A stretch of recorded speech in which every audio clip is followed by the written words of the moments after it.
Break Fix Podcast is all about capturing the living history of people from all over the autosphere, from wrench turners and racers to artists, authors, designers, and everything in between. Our goal is to inspire a new generation of petrol heads that wonder, how did they get that job or become that person? The road to success is paved by all of us because everyone has a story.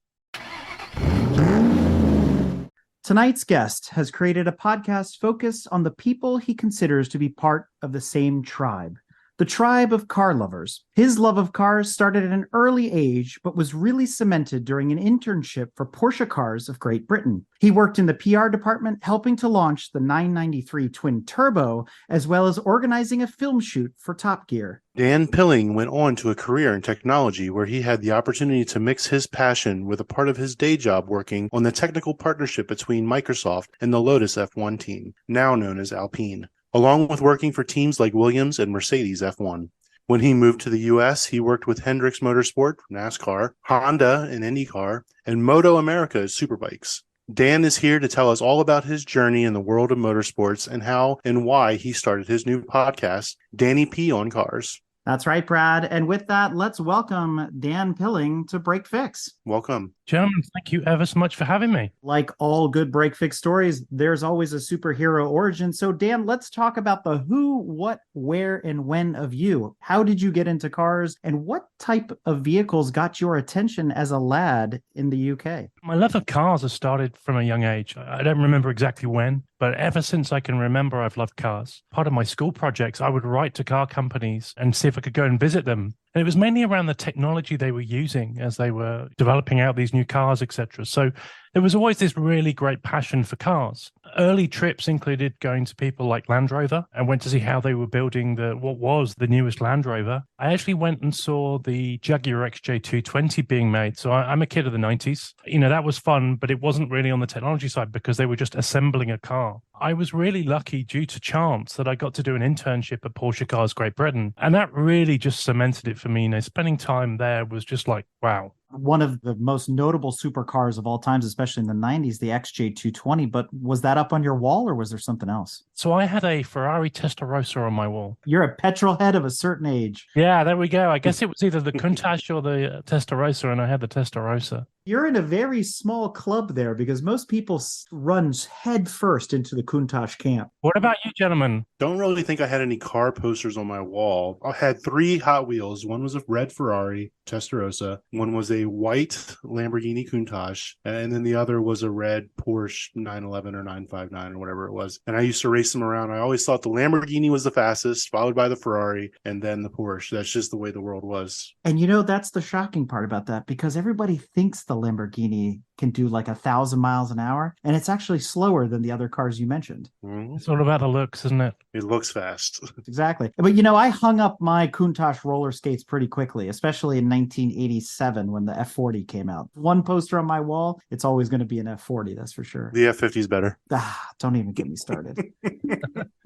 That F40, though, I've been lucky enough to spend some time with some. I've not driven one, but they're just an unbelievable car. It's just like a go-kart. They look good sitting on a yacht in the middle of Monaco. Did you see that? That was pretty interesting. You see the update to that, though? That car actually leaked oil onto the teak deck. Oh, no. Rich people problems beyond first world problems. Yeah, I would just be happy with that car. Forget the yacht, just the car. But imagine what it's going to cost him now to replace the deck. Well, we're going to get a little bit deeper into your maybe more technical side of your automotive history. And get more into your educational and professional background. So when you were in school, what did you study? You started working for Microsoft. Tell us a little more about what you were doing there, your experience, and the relationship with that in the car community. When I was 17, I got this internship at Porsche Cars Great Britain. And I would say that was a defining point in my career for me. I kind of had to make a decision. Did I go down the route of going into the automotive industry, learning my craft and doing that? Or did I go down to the route of computers and IT and all that sort of good stuff? And I naturally gravitated to the computers and IT because I was pretty good at it and I enjoyed it. I didn't really know what I wanted to do before I went to college. So I was a very last minute call up to go to college, and I took on this course that was a combination of business and computing. One week we would be doing programming. The next week we would be doing more on sort of business type topics. And that was a university down on the south coast called Bournemouth University. And off the back of that, I graduated, took on a couple of jobs, and then managed to land this role at Microsoft,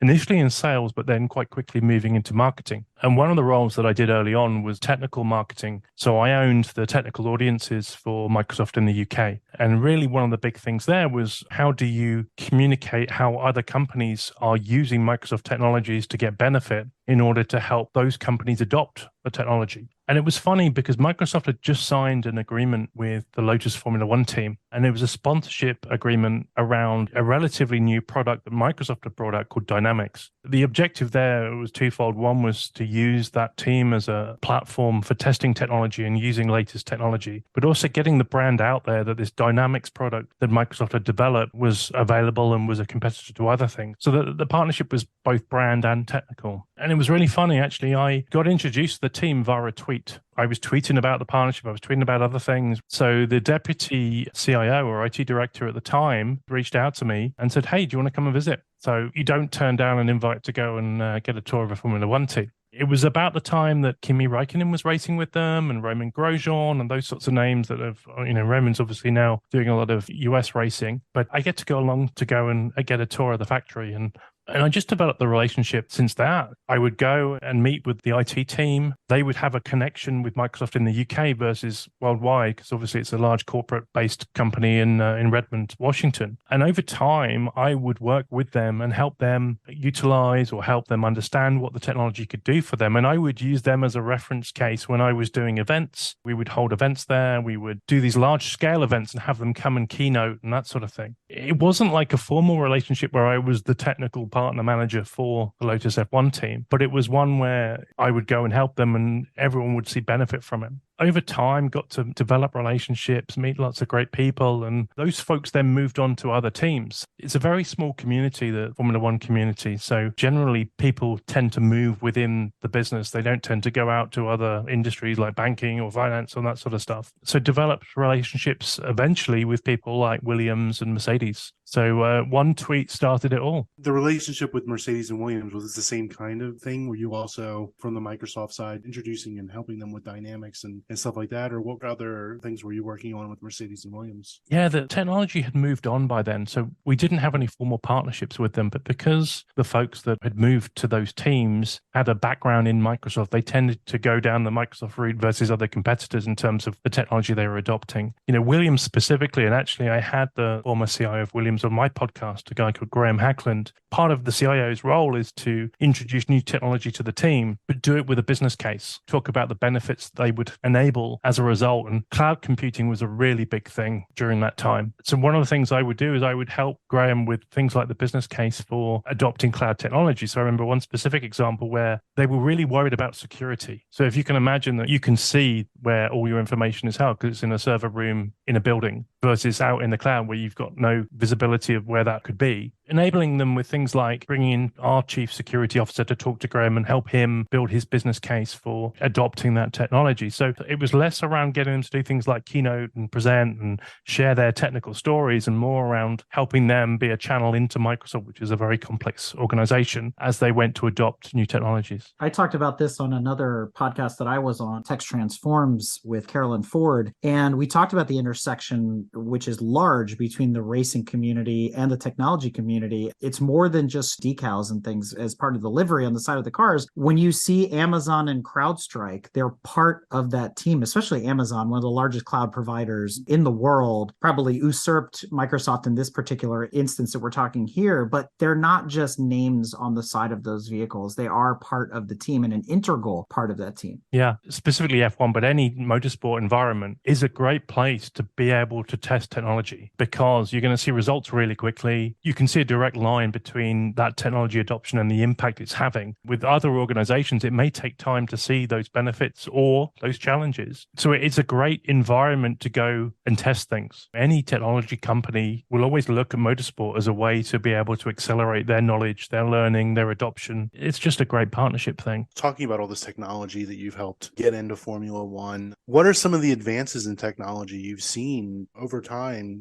in Formula One with your time being there? We're talking about a sort of 12-year period. I think the first one, data and the being able to make decisions and use data for technical and strategic advantage. I remember us releasing a product, I think it was around 2010, where this database solution had a level of intelligence where previously data would come off the car and be beamed back to the paddock. But when you would get street races like Monaco, there was no guarantee that that data would come off the car and hit the paddock in the order that it came off the car. It might bounce off a wall and then come to the paddock, etc. Right? I remember us introducing a set of features in this database technology where it would automatically resequence. So it became an advantage. Whichever teams adopted that database technology, if they were using Microsoft technologies, they would see benefit. I think on the collaboration side of things, I talked a little bit about cloud, but being able to recreate the engineer's environment back in the factory, that's now been enabled a lot more in terms of just the way things like communication. I was talking to one of the teams the other day, and they're using the Starlink solution from Elon, but they're using the maritime version, which was interesting to me because, in theory, when they get to the track, they get given a pipe from the organizers, but they're actually using Starlink as well. But I can't say which team that is. And then the other thing for me was if COVID had happened, 5 years ago, the teams would not have been anywhere near as productive as they were when it happened 3 years ago.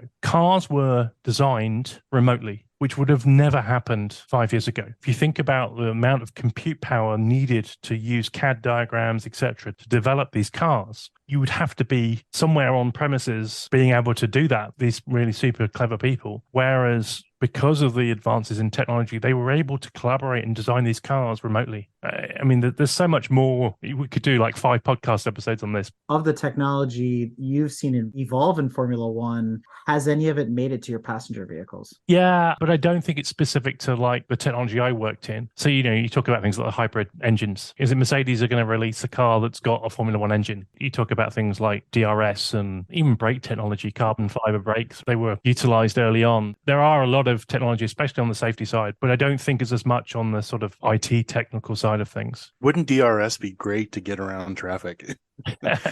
Yeah. You know what I use? I use that skinny pedal underneath my right foot to get around traffic. Yes.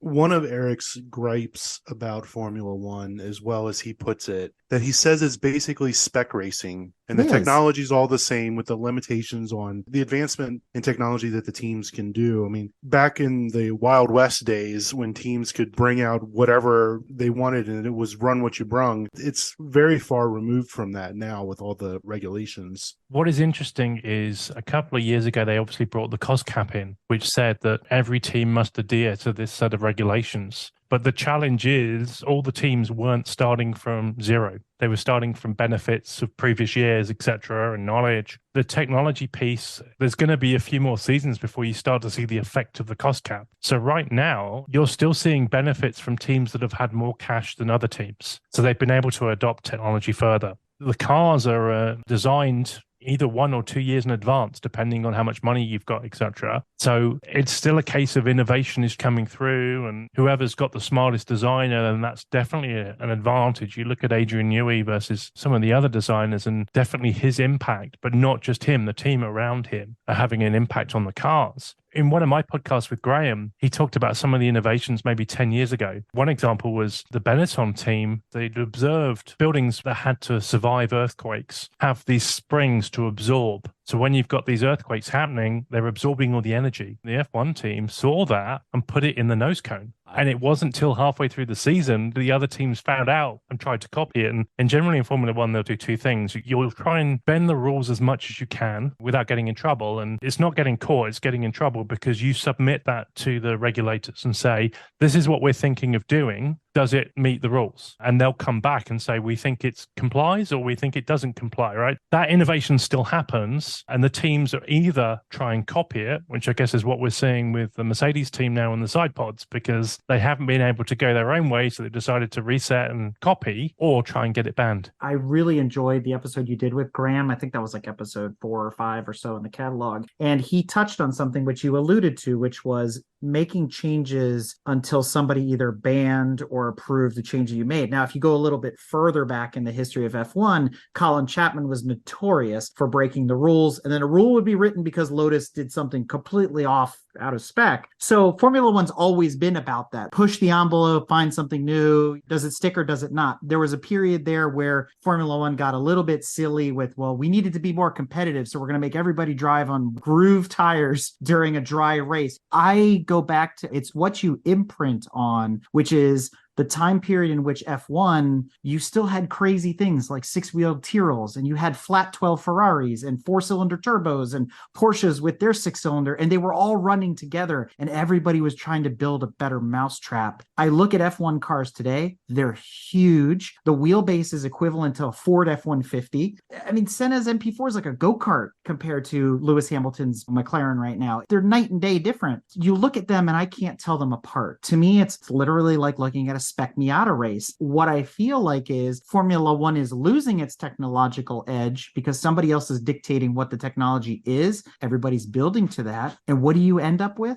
No offense, you end up with IndyCar. It's an interesting dynamic, isn't it? Teams try different things, but they learn quite quickly if those things work or not.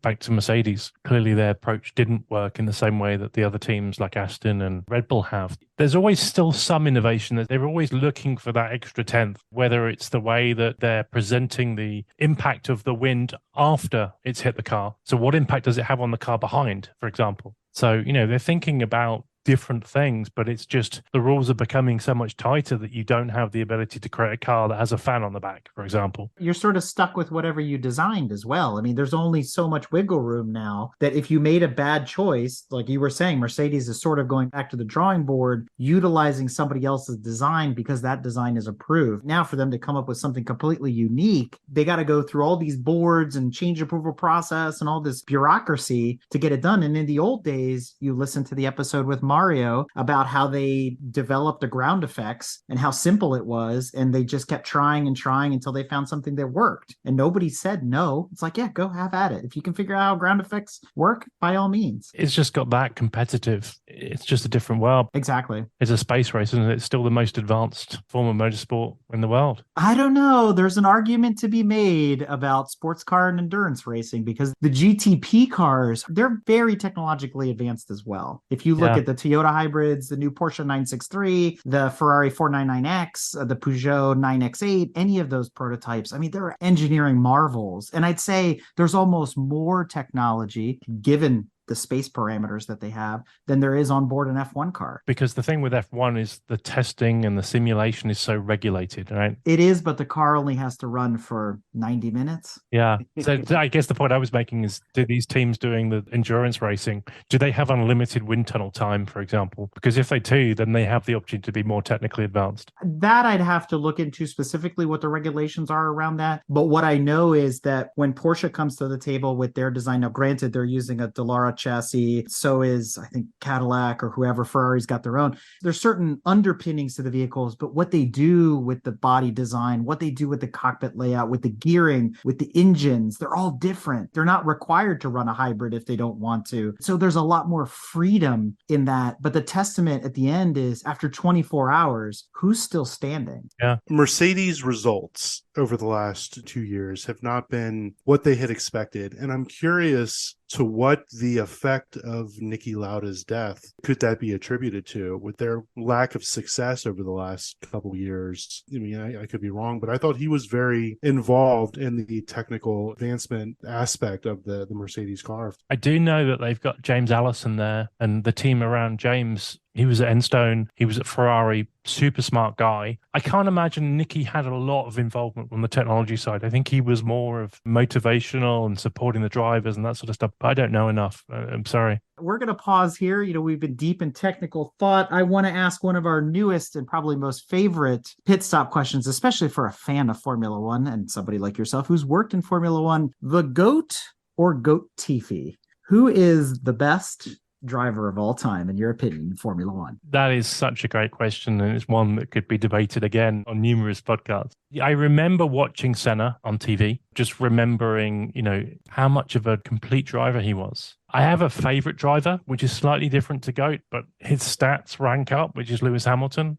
Someone who's won the championship 7 times, you've got to be pretty good. I know there's arguments to say that his car was better than everyone else's, but you've still got to bring that car home. You've got to avoid all the other cars on the track, etc. So I think Senna was the greatest, completest driver, but my favorite GOAT would be Lewis Hamilton. There's definitely a difference between the greatest driver and the most dominant driver. Yeah. They're mutually exclusive. There's another debate that we should maybe have a whole nother show about, which is, are the current Formula One drivers as talented as some of the ones of years past that would move between disciplines, and they could go to NASCAR or IndyCar or rally, and they could jump back in a Formula One car and they would win everywhere they would go? Or are they just good in their discipline? A lot of people argue that rally drivers are the most talented based on what they have to do in the environment they have to work in. But, how would a rally driver do in a Formula One car? But there's also been various drivers in history that have done it on 2 wheels and 4 wheels. So does that make them more of a GOAT? We'll put a pin in that. Maybe we'll revisit it on a future episode. Since you've experienced NASCAR and IndyCar and Moto America Superbikes, what about the business side of racing? Is it same, but different? Are they drastically different? Did you draw any commonalities between those cultures? So on the business side, and I'll probably caveat this with the work I did in NASCAR was probably about 5 or 6 years ago, so things could have changed. From my experience, the world of NASCAR and the world of IMSA are looking towards Formula One to try and replicate some of the business things. Some great sponsorships out there, but I'm sure you talk to any of the teams in those race disciplines, they would love the number of sponsors and the amount the sponsors are paying in Formula One on their cars. So I think they look for practices, big things like sustainability, for example, is now a big thing that has obviously been in Formula One for a few years, and it's now, even more prevalent in IMSA, for example. I think my experience is that they've all been looking towards Formula One as the glowing light, but the work that I was doing on IndyCar was, I don't know if it's the case now, it's again a few years ago, but there were only 2 manufacturers providing engines for IndyCar. And I was working with one of the manufacturers, and they were thinking about the engine they provide as a service to the teams, and how do they improve the durability, and how do they give more indication of if an engine may fail. So we were doing some work around machine learning. They run these engines on these dynos outside of the car, and how do they look for early signs of engine failure, etc. But Formula One have been doing that for many years as well. So I think it's similar thinking and similar levels of discipline. Is there a hidden IT joke in there? Is this EASS, engine as a service? Is that what you guys could well be? Yeah. Or your engine's blown up, it's now in the cloud. Just download a new engine. Yeah, just make sure it doesn't need a reboot halfway around. Did you try plugging it in and unplugging it? I didn't go for blue screen of death jokes. He did work at Microsoft. Heard them all before.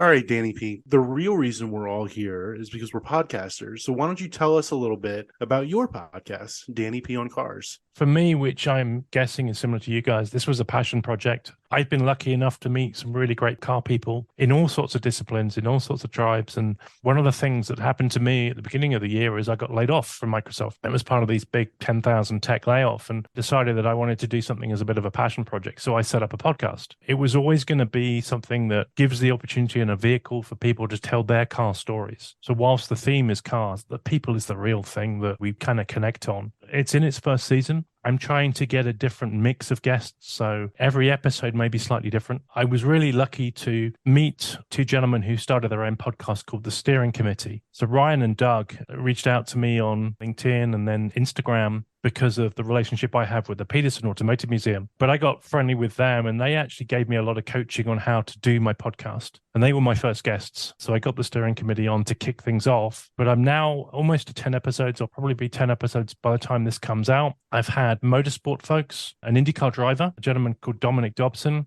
Dominic, he raced Indy 7 times. He also won his class for Pikes Peak, so the hill climb race in Colorado. So he was an early guest. I've had quirky guests, a college friend of mine who I'd not spoken to for 20 years, had no idea what they'd been up to, but they kind of stepped up at the last minute when I had a guest pull out. And Simon Hall, he was influenced at an early age by Americana, and he loved Smokey and the Bandit. And his dream was to own a Firebird. So he actually imported a Firebird from the US to the UK. We talked about Graham a bit. So Graham, good friend, Formula One guy. I've just done a 2-part episode. Another Brit in Seattle is a guy called Peter Gleason, and Peter is a good friend. He is a passionate BMW and BMW motorsport fan. In that episode, we do a bit of a history lesson. We talk about the 70s and what was going on.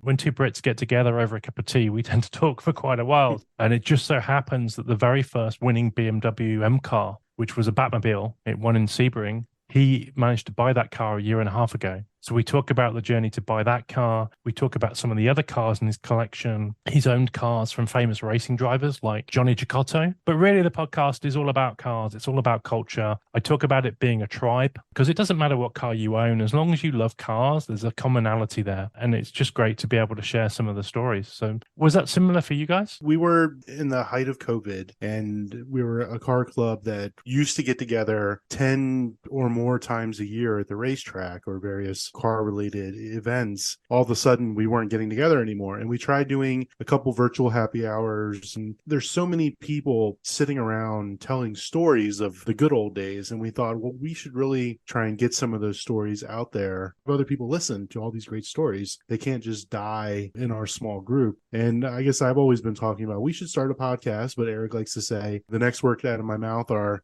who cares what we have to say? And apparently there are a decent number of people that care what we have to say. All 2 of them are loyal listeners. Arbitron rated. Yes, it's my wife and his wife. Those are the 2 loyal listeners. No, mine doesn't listen. So yeah. You lost half your audience.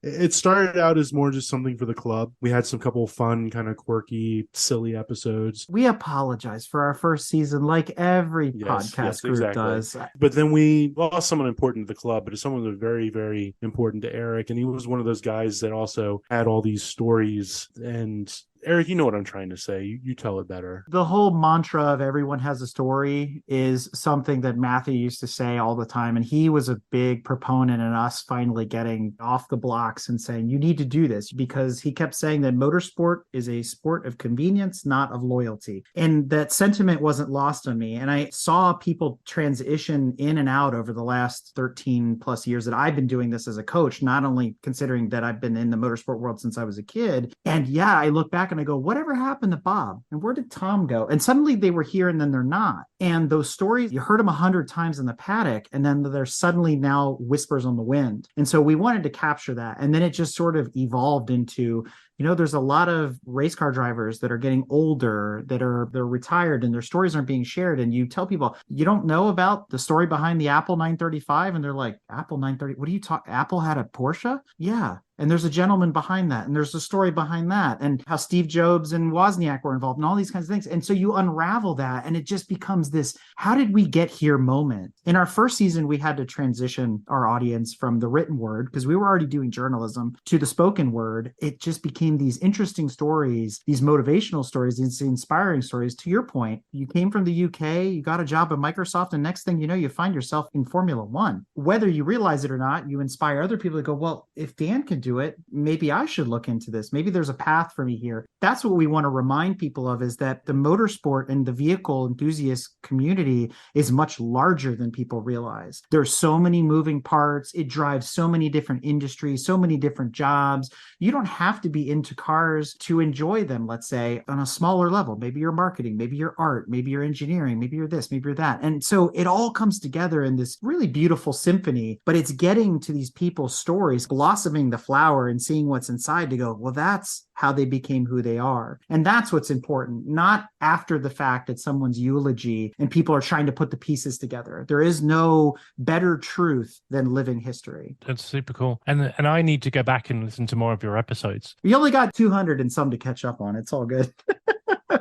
But that being said, let's talk a little bit more about car culture. Your show, Danny P on Cars, is all about car culture, the journey you've made. You've been here in the States now about a decade or so. You've worked in all sorts of different industries. Tell us about the culture shock coming from the UK, which per capita, the UK has more tracks and car meets and autocrosses and you name it than probably anywhere on the planet. It's a very heavy car culture there. You come to the United States and you move all the way to the Pacific Northwest. How do you compare and contrast European car culture versus the US? Yeah, I think the first thing I would say is that growing up in the UK and car culture in the UK, you're very much in a bubble. You don't necessarily get exposed to the great car culture that's in the US. From a motorsport perspective, we have Formula One, which obviously is now becoming much bigger on the worldwide scale and specifically in the US. But you generally had Formula One, touring cars, and some rallying. And we didn't get exposed to IndyCar. We didn't get exposed to NASCAR. At least for me, there was no real knowledge of all this great history and great car culture. I mean, we would see films like American Graffiti.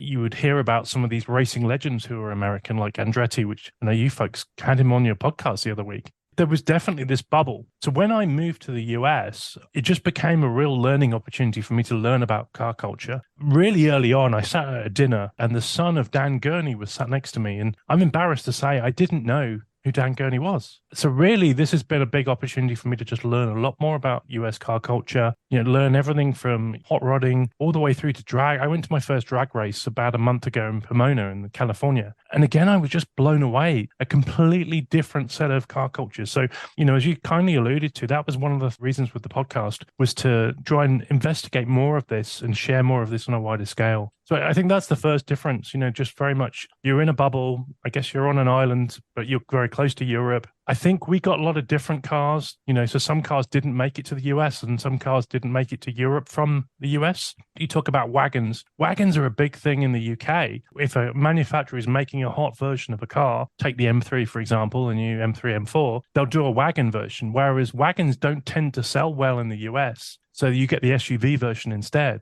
I think I'm right in saying that in the US, BMW, you didn't necessarily get the hottest versions of the BMW cars, or if you did, they weren't necessarily as tuned as highly as European. So it's just a big learning opportunity for me. And that's systemic in the German manufacturers because Volkswagen does the same thing. And obviously the Italians are just making a resurgence now, but you see it across the board where we will never get the Scirocco. It doesn't matter how many times I beat on Volkswagen of America's door, it's not going to happen, right? The new Golf R333, we're not going to see that. So they got the fun stuff over there. But I'm also envious of what you guys have in the UK.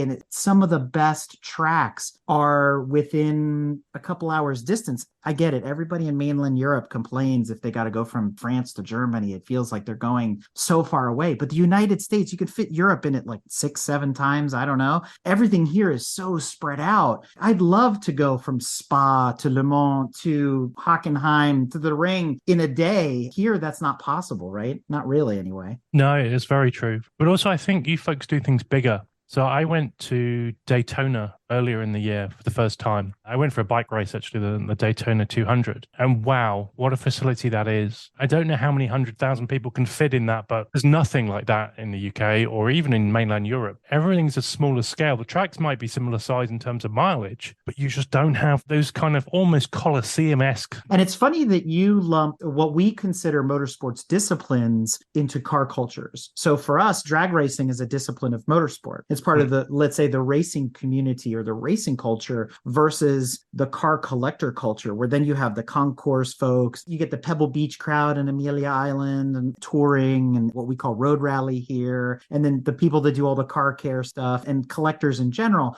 You're very progressive in the thought that it's all just one community, where we tend to split things into, are you a racer or a collector? Ultimately, there are car people. And then off of that, there are tribes. But those tribes intersect. One week we'll go to do the NHRA, go and watch the drag racing. The next week they'll be sharing a car at Pebble Beach. For me, it's very much you're not one or the other. You can be many. No, that's absolutely the best way to look at it. We try to extol the idea that car culture in general is inclusive and that people have put up these facades and these boundaries to say, well, I'm a hot rodder. I don't want to deal with the import guys. And it's like this tug of war that doesn't need to exist. It's why can't the Nissan guy and the Ferrari guy and the Corvette guy collaborate together in a room and just talk about cars and enjoy it? And that's what our shows bring to the table, right? Is this intersection of these different communities to say, this is what it's really all about. Yeah. Moving to the Pacific Northwest specifically is a little different than California. And even California car culture, it's this war between the North and the South. San Francisco and Sacramento putting out all the new CARB rules,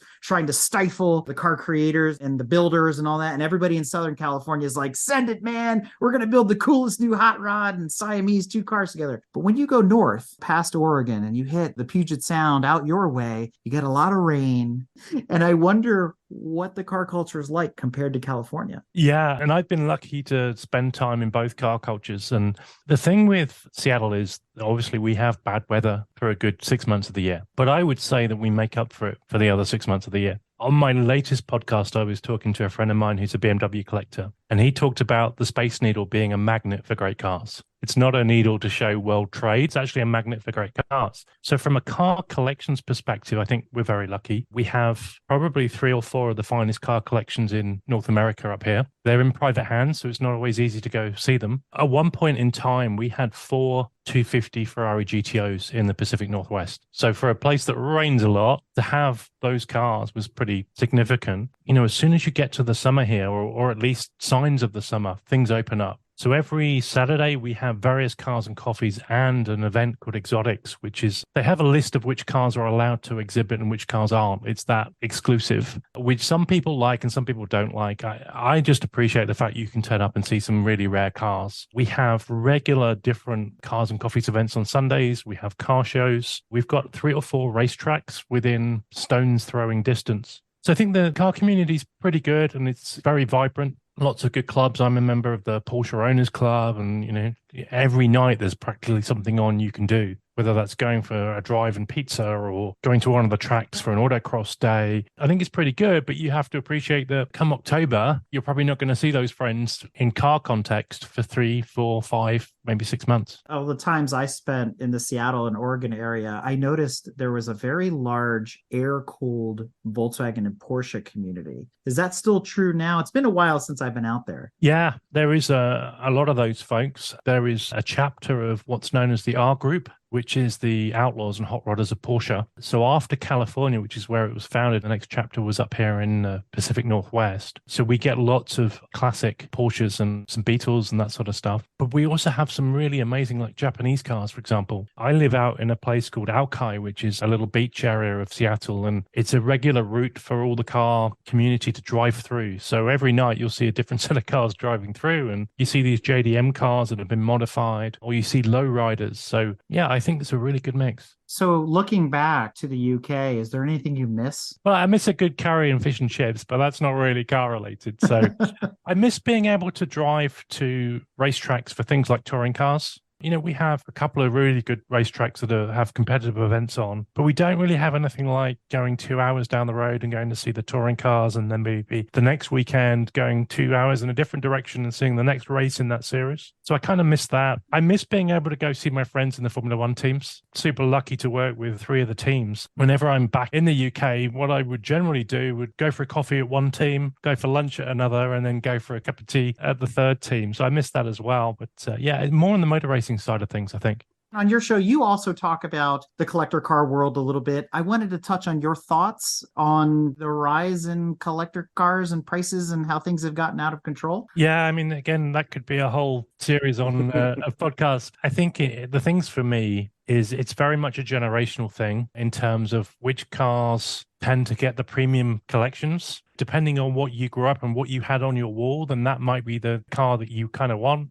You know, a lot of my podcast guests, they get onto that ladder of car collection because of what they loved as a kid. They realize that at times it's very difficult if they miss the ladder. Peter Gleason talked to me about his love of BMW, and if you talk to a lot of people, the ultimate BMW is the 507, and he never got on the ladder for the 507. Every time he saw them and wanted one, they were too expensive, or he thought they were too expensive, and then before he knew it, they doubled or trebled in price. The thing is, if you love a car and you want to collect a certain car, then get in as soon as you can, because the chances are that if you love it, other people will love it and it'll go up in value. There is always a link between motorsport and car collection in terms of collecting classic cars. You look at the impact that some of these motorsport cars have on used car prices, right? So the most expensive car sold at auction was a Mercedes. That was a historical motorsport car. You look at the 250 GTOs, which previously had been the most expensive cars sold at auction, and they're motorsport cars. They might be road cars as well, but I guess the point I'm trying to land is that motorsport has a massive influence on all up car community collecting, not just motorsport. And one of the things about your show is you have this bit called "What's Your Criminal Record Car?" I won't say that my jaw didn't hit the floor when I heard your answer, because it's very rare that this car comes up in conversation. So would you care to enlighten our listeners?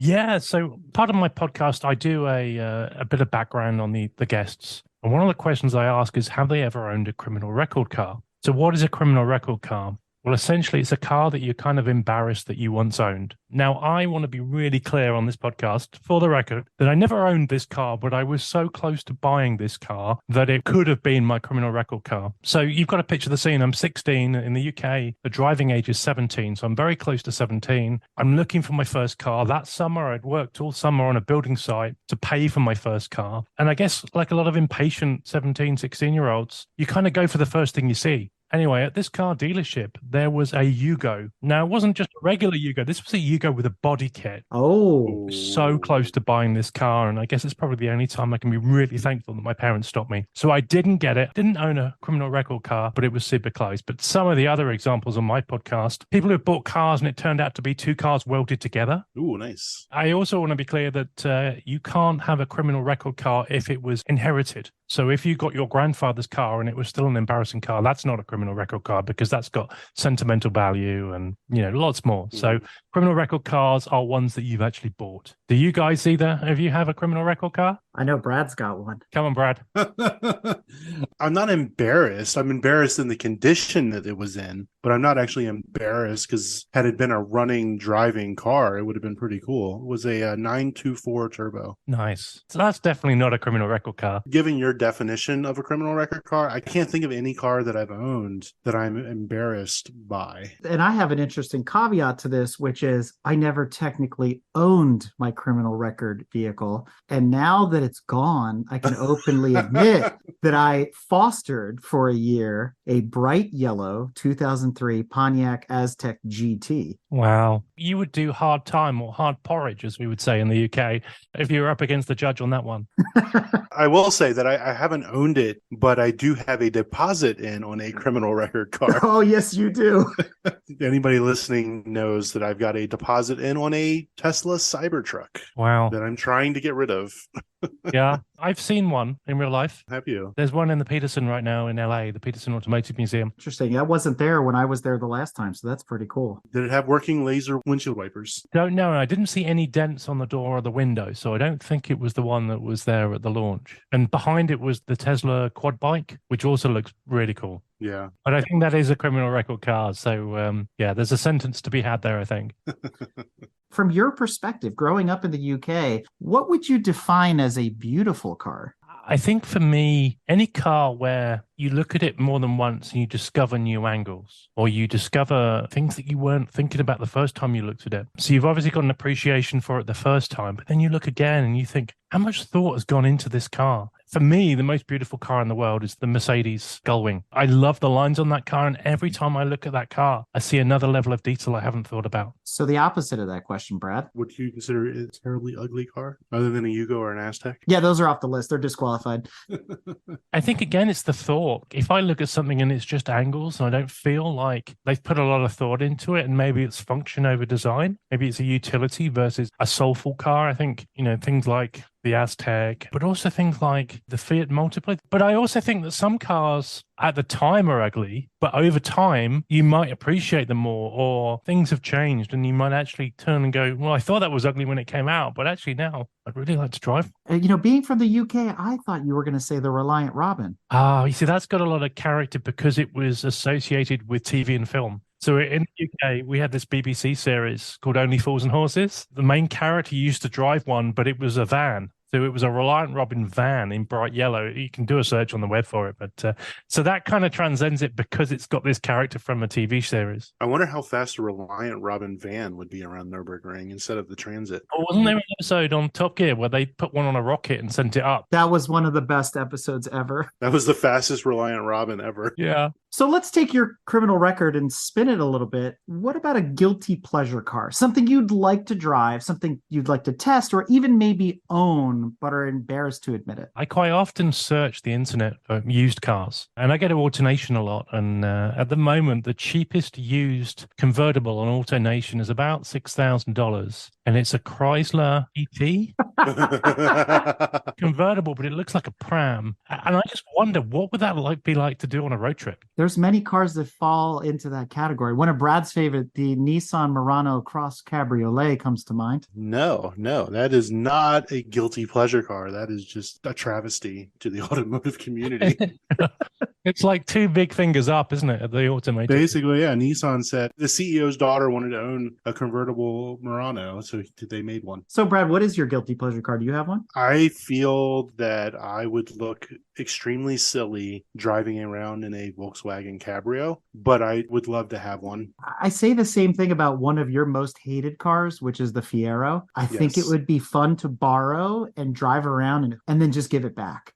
Just to say that I did. We need to convince our resident wheeler dealer to buy one so we can drive it. That's right. And prove that you don't fit in it either, right? Well, it's true. That being said, it really leads me into another question, which is something I've experienced more than once, and I've taken ownership and have test driven and written about what we call hero cars. So have you ever had that never drive your heroes experience, Dan? I don't think I've driven a car that's disappointed me. I think every hero car I've driven has been fantastic. So things like, when I was growing up, I managed to do this work experience, as you talked about, an internship, as you may call it, at Porsche Cars Great Britain. And that set me on this track for life of what is that dream car you want to go and own? And the 911 was it. And about 4 years ago, I was able to buy a 911. And that was my hero car for many years as I was working hard. And it didn't disappoint. I think from that perspective, the hero car met and exceeded expectations. But I don't think there's been anything where it's not got to a point where I was like, that car really is overrated. For me, it's been all the movie star cars. They tend to break the illusion that you had about what a Ferrari 308 should drive like, or a Smokey and the Bandit Trans Am, even a DeLorean DMC-12 for that matter, or any number of cars that are on that list from, let's say, the 80s. Even maybe they're because they're cars of a certain era, late 70s, early 80s, that kind of thing. They all are plagued with issues and problems and their own quirks, but that's also what makes them charming to the collector.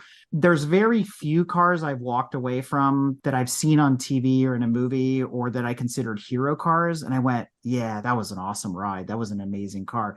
Even a Renault Turbo 2, which is super quirky and it was a lot of fun to drive. There were a lot of things in the negative column that left me going, yeah, I would never want to own one of these. I gladly drive it all day long, but it takes an extra special something to cross that bridge when you're collecting cars to say, yeah, I got to have that. Now, a Lancia Delta Integrale, that's maybe a different story. I haven't driven one yet. I could be disappointed. So I still hold that one in pretty high regard. I don't think this is a hero car, but it definitely disappointed me driving it. And that would be basically any Corvette I've driven. After watching the Top Gear reviews of them and any review actually by anybody European, they always seem to rag on it and say it's not as good as the 911. And, after driving a couple of many different generations, I totally get it. They're totally right. It's just not. Having actually driven a 911 now no, they're not anywhere near. And then another car that is a hero car, but I wouldn't say it disappointed me, but it is definitely not for me, is a Dodge Viper. After driving one, that's where I draw the line. It's just too much car for me, especially it being somebody else's car that I ended up driving. I was way too uncomfortable driving it. And I don't mean like my fit. Yes, I was uncomfortable sitting in it, but just like driving it, I was uncomfortable and on edge the whole time. When I lived in the UK, I would come to the US for vacation, and about 3 or 4 times I would rent Corvettes from Hertz. And I would have the opposite. And I don't know whether it's just the moment, right? You're there in the moment. You're on vacation, you've come from the UK, you're in Southern California and the sun is shining and you're driving a convertible and it's a convertible Corvette. But I always really enjoyed them, but I kind of took them for what they were. I wasn't expecting, the most sophisticated driving machine. I was expecting, I guess, a muscle car. And that might be part of our problem, is that because we always approach things with a motorsports filter on, and because we coach and we're in so many cars weekend after weekend after weekend, we get to see all the bad sides of a vehicle, whether they're stock or modified or otherwise. And there are cars that you get extremely excited about coaching, and then they tend to disappoint you. And you're like, really?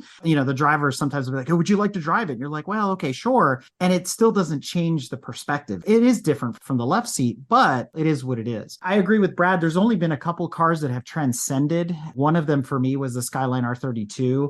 That car I walked away from completely satisfied. This is everything I expected it to be, and 10 more things on that list. That was an incredible car. To this day, I think it's still an incredible car. What else? What's next? What other projects are you working on? You can't be just focused on the podcast. Yeah, I've got some fun racing coming up. I'm going to be going to a few races for the Superbikes. The thing I will say about bike racing is 4 years ago, before I went to a race, I would have been the first to dismiss that sport, as in, that's just not for me. I love Formula One, I love rally cars, I love touring cars. I don't really have a space in my heart for motorbikes. I was lucky enough to be invited to go to a local race in this Superbike series, the Moto America, and I just saw a different world of racing. I saw riders who are so in tune with these bikes. There's so much involvement, so much balance. It's so much more physical than driving a car, with no disrespect to any race driver in the world. And I've been hooked. For the last 4 years, I've been watching either on TV or going to the races, because obviously they're not 2 hours drive away always. But I've been hooked. There's different classes, but each class has its own interest. There's these early stage career classes where there's a girl called Kyla Yakov, and she's kicking the butt of all these young boys. And it's so great to watch. And then at some races like Laguna, they'll have baggers racing, Harley Davidson type bikes. And they're going around the track. How they can brake, how they can take those corners, how they can go down the corkscrew is just unbelievable. And then you've got the big boys doing the Superbikes. That's what I've got coming up. I'm going to be going to 2 races in the season of that. And as I say, before 4 years ago, I would have told you, if you'd have said to me, hey, Dan, go and watch some Superbikes, I'd be like, you'll be mad if I'll enjoy that. But I love it. On your first episode, you were talking about the bucket list guest, or the interview, or the goal for your show. So where do you envision yourself next season? Who is on your list of people that you really want to interview and get behind the microphone? You obviously think about that when you conceive a podcast, right? You don't just conceive a podcast because you want to talk about cars. You think about it because you know that there are cool people who you would love to have on your show. For me, I think the first thing I would love is someone that I don't expect, but someone of notoriety reaching out to me to say, hey, I'd love to go on your podcast. And I don't know who that is, but I know when that email comes in, I'll be like calling them within 30 seconds of the email coming in. So that's kind of the first thing. I think if I look at my bucket list, or at least my mental bucket list, it's people that I find interesting, that I enjoy their content. So one example, and I've talked about this on my podcast a bit, is there's a lady called Sarah Entuned. She has a YouTube channel. I think she'd be super interesting to have because she kind of has her own quirks. I think she has an element of Britishness about her, even though she's American. If you watch her YouTube channel, she evaluates each car and she has categories. And I kind of feel like some of that may be influenced by British TV, like maybe Top Gear or stuff like that. So she would be one guest. I would love to have someone like Doug DeMuro,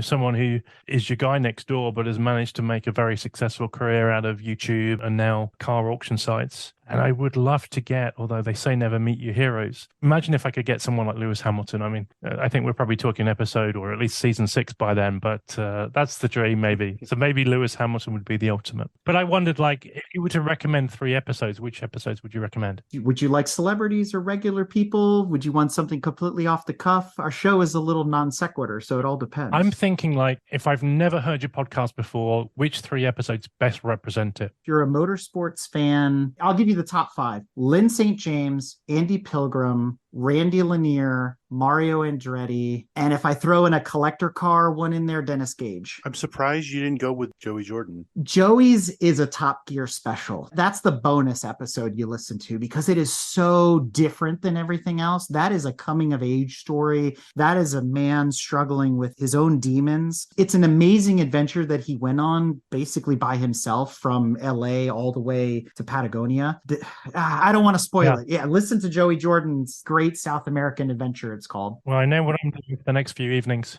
And there's always episodes that will surprise you. And I don't want to offend any of our guests because they've all been amazing. If you're looking for those, oh my God moments, some of those that I mentioned are just wow. Like I didn't really know that person. Even Dennis Gage, you know him from afar, 30 years on the air of My Classic Car, but do you really know him? And he talks about his humble beginnings on a farm in Indiana and where it led from there. And you're just like, wow, what a story. We shouldn't be targeting celebrities, although they're a lot of fun to talk to, right? Sometimes it's the thing that gets you to the next thing. And sometimes that guest will bring you to a place you never expected and introduce you to people that were behind the scenes that may be more interesting than that person that's at the top of your bucket list. So you never know. And that's part of the adventure of podcasting, right? Aside from all the technical stuff that happens behind the scenes.